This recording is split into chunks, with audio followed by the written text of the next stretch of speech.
Good evening. Before we begin the meeting tonight, I wanted to let folks know we actually have 3 meetings tonight. The first is a rescheduled Township Board special meeting, and that's for the sole purpose of approving the agenda for the annual Township Board meeting, which will happen on April 9th, 2024. Then the second meeting is our rescheduled City Council meeting. It should have taken place last week, but it is now taking place tonight. And then the third meeting will be the regular Committee of the Whole. Because of the number of people here, I want to remind people of some meeting protocols and safety measures. First of all, if you're addressing the council during public input, you must address the City Council, not the audience. The City Council is here to listen. Council members will not engage in debate or answer questions from the audience during public input. Each speaker has the right to speak uninterrupted. Please treat each other with respect. A fire official is going to be monitoring room occupancy, just like last week. We may need to cycle people in and out of the room during public input, and we have to limit the number of people in the room during the meeting to comply with fire code. That means in addition to people sitting in the seats, we can have up to 45 people. And our Fire Chief Dade will be monitoring the numbers of people. So if there's an empty seat in the room, please take it. That allows one more person to be standing in addition. The video monitor in the lobby is on, and it'll broadcast the meeting. Our official meeting time ends at 10:30. This can be extended until 11 p.m. by a 2/3 vote of the council, and then there's a hard stop. It can also be then extended past 11 until 11:30 when there's a hard stop, and that's by a 2/3 vote of the council. Typically, we end at 11 p.m. And just a reminder, if an individual's behavior disrupts the meeting and prevents the City Council from conducting the normal course of business, they will be asked to leave the room. You can watch the meeting. It's live streamed on YouTube, and of course, submit any comments via email. So with that, we will call to order the first meeting of the night, and that is the Cunningham Township Board special meeting. It's Monday, March 18th, 2024. Will the clerk please call the roll? Ms. Wu. Here. Mr. Evans. Here. Ms. Hersey. Here. Ms. Colasetti. Here. Ms. Bishop. Here. Ms. Wilkin. Here. Mr. Quisenberry. Mayor Marlin. Here. And I will note that Councilmember Hersey is attending by phone. Her voice was very faint, so Sharice, if you can turn up your volume on the phone if possible, and we'll check it on our end as well. Supervisor Okie Chenoweth. dokie. That's much better. Supervisor Chenoweth. Present. Assessor Owana.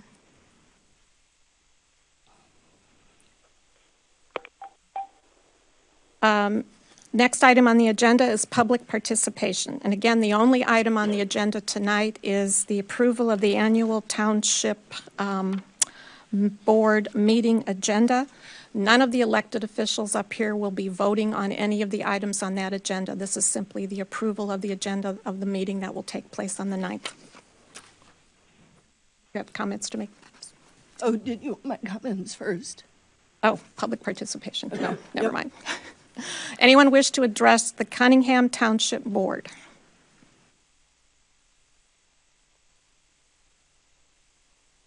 Okay, seeing none, we'll move on to approval of the annual Township Board meeting agenda for Tuesday, April 9th, 2024. Point of process, I'm sorry. Is there officer input between public participation and that approval? I have reports of officers following approval of the town board. Okay, Agenda. that's fine. I'm sorry, I don't have it in, actually, yeah, I don't have it in front of me. Go ahead. Yeah, officers are after that. Is there a motion to approve the annual Township Board meeting agenda? So moved. Is there a second? I'll second. Any discussion? And Yes. if the town board would entertain, I just wanted to clarify the township advisory referendum process. And I tried to give a copy to everyone in the room. If you didn't get one, there's actually one on the table outside. So essentially, this is a really interesting remnant of direct democracy. And I'm proud that the township can have this aspect of direct democracy. So voting residents of Urbana can place an advisory referendum on the election ballots. They can put up to 3 each year. We have annual town meeting. That meeting is going to be April 9th at 6 o'clock. And at that time, it's the electorate, not the board, not the supervisor, not the clerk, that makes the decision about whether to put those referenda on the ballot. So citizens can circulate a petition. They can submit that. The deadline was March 1st. There were 2 questions that were put on the ballot for the annual town meeting. You will see those questions in the agenda. The first is, shall the city of Urbana adopt a policy whereby the city shall not invest in any fossil fuel company or any subsidiary, affiliate, or parent of any fossil fuel company? That's the first. The second is, shall the United States federal government and subordinate divisions stop giving military funding to Israel, which currently costs taxpayers $3.8 billion a year, given Israel's global recognition as an apartheid regime with a track record of human rights violations? Both of those questions were submitted on time to the clerk's office. She certified them, and essentially what the town board is doing tonight is confirming the agenda, but they actually don't have the right to decline those referenda questions because this is a moment of direct democracy. So essentially, the town board will then certify the agenda. The registered voters at the township who are in attendance will vote on whether the referendum should be placed on the ballot. I think it's a simple majority. Is that correct? So it'll be, so actually the day of decision is April 9th. If it passes, the clerk must submit it to the county clerk for placement on the ballot, and that referendum, voters will then vote yes or no. That vote is November 5th. Tuesday, election day, and the referendum is really intended to survey the will of the voters.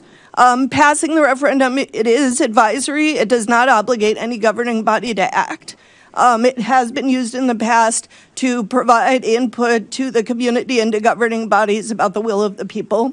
And in this case, the will of the people who show up, which is oftentimes how democracy functions. So I will say, I mentioned that there were 3, it's limited to 3. There were 2 that were submitted by the deadline.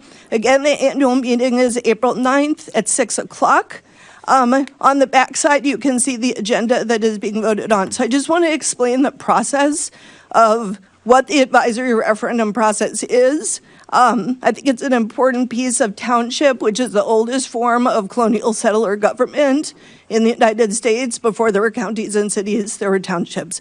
Now the township's primary function is to provide a safety net for low-income families and residents in Urbana. So we provide food, rent, utility assistance, income assistance, housing support, case management, etc. So I would encourage you, just because this is the largest turnout I've had for a town board, so I'd like to share with you that if you have friends or neighbors in need, please have them call Township.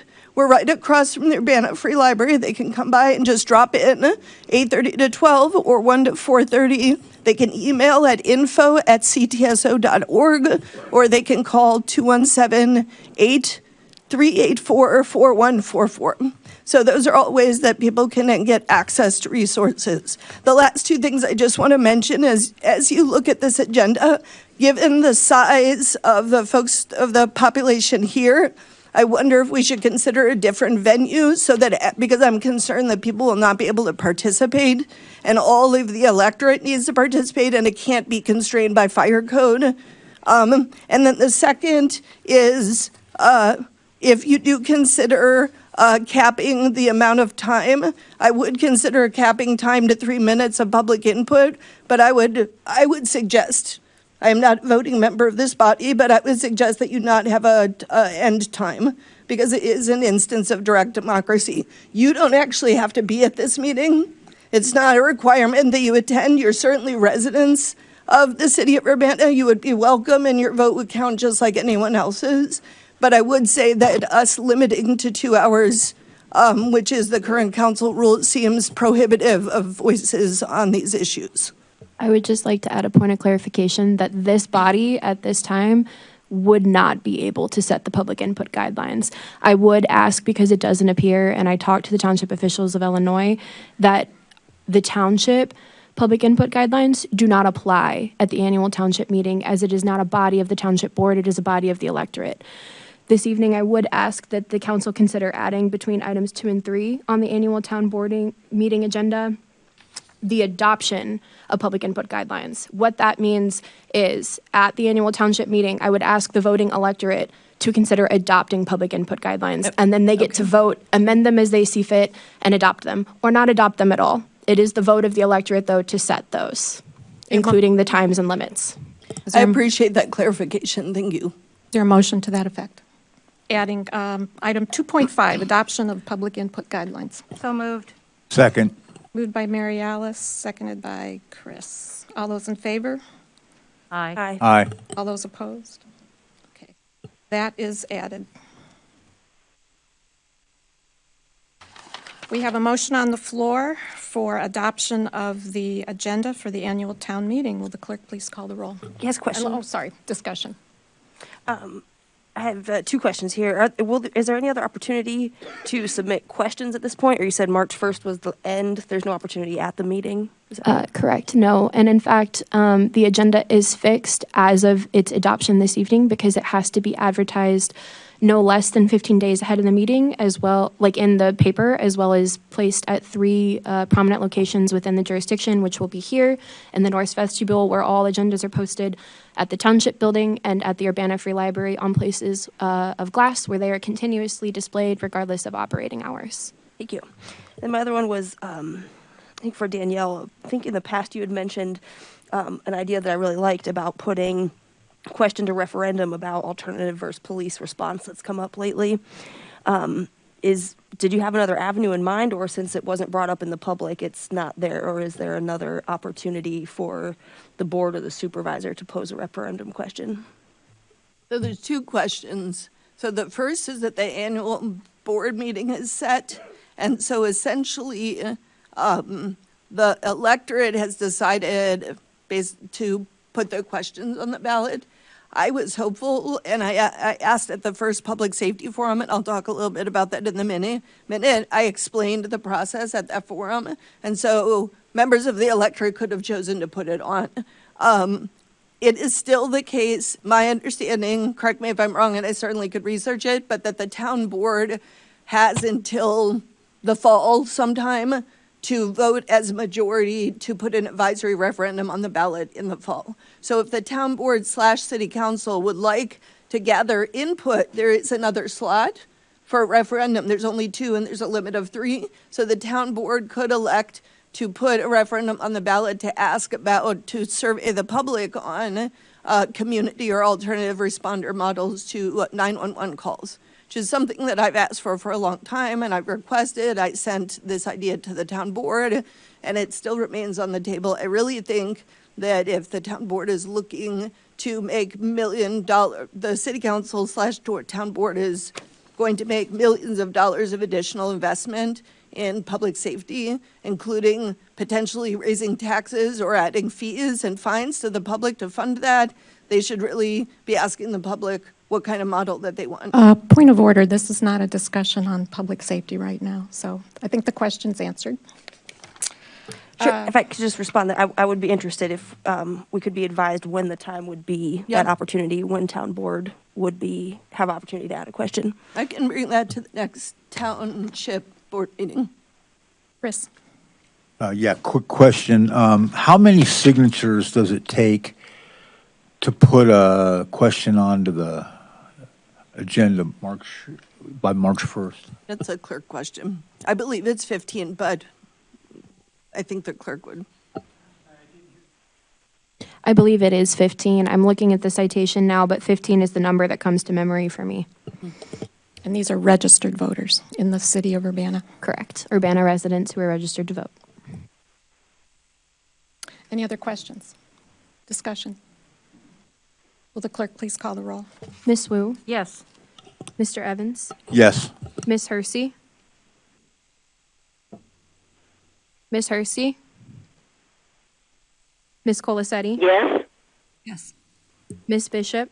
Yes. Ms. Wilkin? Yes. Mr. Quisenberry? Yes. That motion passes. Reports of officers. So, I just wanted to share some information about community responder models. Dozens of communities similar to ours have taken important steps to develop community responder models rather than defaulting to the police for most 911 calls. This last weekend, I stood next to a parent who was telling her child that she was going to call the police and take them away if he wasn't good. That happens. People get called for homeless residents who have no place to go, for residents in crisis, for wellness checks to investigate theft, etc. I'm pleased that the City Council has taken the first steps to analyze the data around calls for service and to look for opportunities to send the appropriate response to 911 calls. I know the first phase of the report by the consultant Barry Dunn, which I believe was purchased at about $245,000, just came out. I am working through that report. It's about 300 pages, as I know you are as well. And I will present my response when I have it as township supervisor. Having staffing recommendations, I will say at this point seems premature given that there are 3 more phases of the report, all of which talk about alternative responder models. So I just want to flag that as a concern. I will draw your attention to the high level of police calls for service in Urbana. These are not criminal calls, they're service calls. It's 62%. It's almost twice peer cities. That shows an immense opportunity to divert service calls to more appropriate responders in Urbana. As I have shared, Township is engaged in a parallel initiative that will help guide the growth of our successful street outreach pilot. We are looking at the role we can specifically play with residents experiencing homelessness, material deprivation, such as needs for food and clothing, and nonviolent mental health needs. I have provided on the desk an introduction to the community responder model by Law Enforcement Action Partnership and the Center for American Progress. We have done extensive research in this area. This is, I think, one of the best initial entry points into this conversation. And on page 20 of this piece, I just want to talk about the 3 recommendations they have in terms of moving forward with community responders. It's very simple. 1, do your homework, which I think the primary data from Barry Dunn will help with this. I encourage you to look at the data and not only the conclusions. The data is very interesting and important, particularly, and also look at crime and poverty data. Crime has been going down, poverty going up. That's the short version. The second proposal is that you identify and gain support from local stakeholders. I will say stakeholder input has been limited to date, although we're only in phase 1. I recommend the council consider creating a task force that really pulls together the people who are going to do the work in the community, including community partnerships, and that you all play a leadership role in designating a task force and not just allowing that to happen with an outside consultant who doesn't know our community. The third they recommend is to learn from experience, especially residents. Township participants provide an important perspective from impacted residents. They are some of the statistically highest, most likely participants, residents to experience crime and to be victims of crime. So I would like to support their participation and voice in the process. Right now, we have 20 participants working through a peer leaders training, with 3 in training in Springfield with the Supportive Housing Coalition for the next 3 days. So we have 3 folks who are doing through 3-day training in peer leader. I would really like to discuss with you how they can play a role in the process. And then this is a very short document, and I would really encourage you to take a look at that as you're also looking at the Barry Dunn report. And I know that the Barry Dunn report will be talking about alternative responder models in phase 2, 3, and 4. So this Sunday at the Independent Media Center, the township has teamed up with the Independent Media Center and Law Enforcement Action Partnership. I've had a number of conversations with them. This will be Sunday, March 24th from 4 to 6 p.m. at the Independent Media Center, which is 202 South Broadway Avenue. It is free and open to the public, and we will be talking about alternative response models to 211. This is an important part of looking at violence prevention and harm reduction in our community. The township, myself, will be talking about some of our initial research on community responder models and some of the ways in which we're thinking about growing our street outreach unit in this next grant cycle. So I look forward to sharing with you our thoughts as a primary provider of services and a stakeholder in this process. Thank you very much. Do we have a report from the assessor tonight? Oh, okay. With no further business before the Cunningham Township Board, then this meeting is adjourned, and we'll move immediately into the rescheduled City Council meeting.